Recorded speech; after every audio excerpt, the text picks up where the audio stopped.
but reality continued to betray me. In 1961, I was sent to Cuba, to Bahia de Cochinos. It was part of a CIA-sponsored invasion under the guise of taking Cuban exiles back to their country. But the U.S. government betrayed them. Our weak-kneed president held back their air support.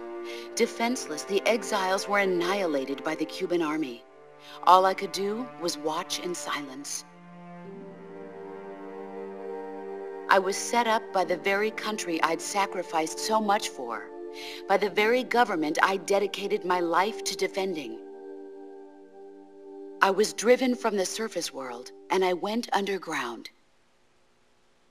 Then, 2 years ago, I faced the sorrow, my old comrade in battle. He was my friend. But one of us had to die. I was left with no choice. The sorrow gave his life for me. There is no enmity between us. One must live, and one must die. That was the mission. The ones who gave me that mission were the philosophers. Early in the 20th century, the true holders of power in the United States, the Republic of China, and the newly formed Soviet Union gathered together in a secret meeting that would later be known as the Wise Men's Committee. The secret pact they formed there marked the beginning of the philosophers. But the last of the original members died in the 1930s. After that, the organization began to run out of control, and the Wise Men's Committee degenerated into a mere shell of its former self. The philosophers of today have no sense of good or evil. Their influence extends to countries and organizations involved in every aspect of every war. They have become war itself. That's how they operate. The sacrifices of war cause a shift in the times. This shift leads to renewed conflict, and in turn triggers the next war. Like a nuclear chain reaction, each conflict sparks countless others, forming an endless spiral that will continue on for eternity. Do you understand what I'm saying, Snake? By consuming me and you, the philosophers intend to keep that cycle going forever. It was my father who explained all of this to me. He was one of them. You see, I am the last remaining child of the philosophers. But after he revealed the truth, my father was killed by that same shapeless, formless organization. And my father isn't the only thing the philosophers have taken from me. In June of 1944, the Cobras and I took part in the landing at Normandy. We'd been given a top-secret mission to locate and destroy enemy V-2 rocket installations. I was pregnant at the time. The sorrow was the father. I gave birth on the field of battle. A beautiful baby boy. But my child was snatched away from me by the philosophers.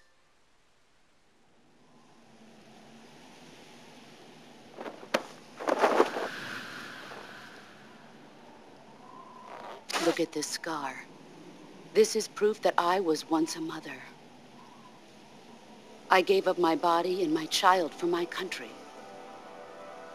There is nothing left inside me now. Nothing at all. No hatred, not even regret. And yet sometimes at night, I can still feel the pain creeping up inside me, slithering through my body like a snake.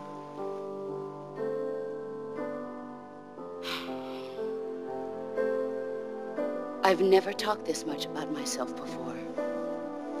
Thanks. Thanks for listening to me.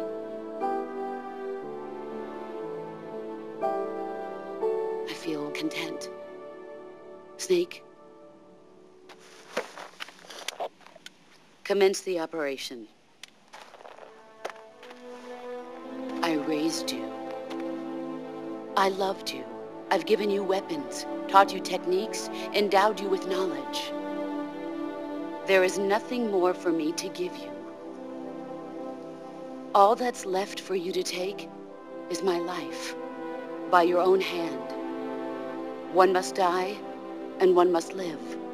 No victory, no defeat. The survivor will carry on the fight. It is our destiny. The one who survives will inherit the title of boss. And the one who inherits the title of boss will face an existence of endless battle. I'll give you 10 minutes. In 10 minutes, MiGs will come and bomb the hell out of this place. If you can beat me in less than 10 minutes, you'll be able to escape in time. Let's make this the greatest 10 minutes of our lives, Jack. Boss. You're a soldier. Finish your mission. Prove your loyalty. Face me.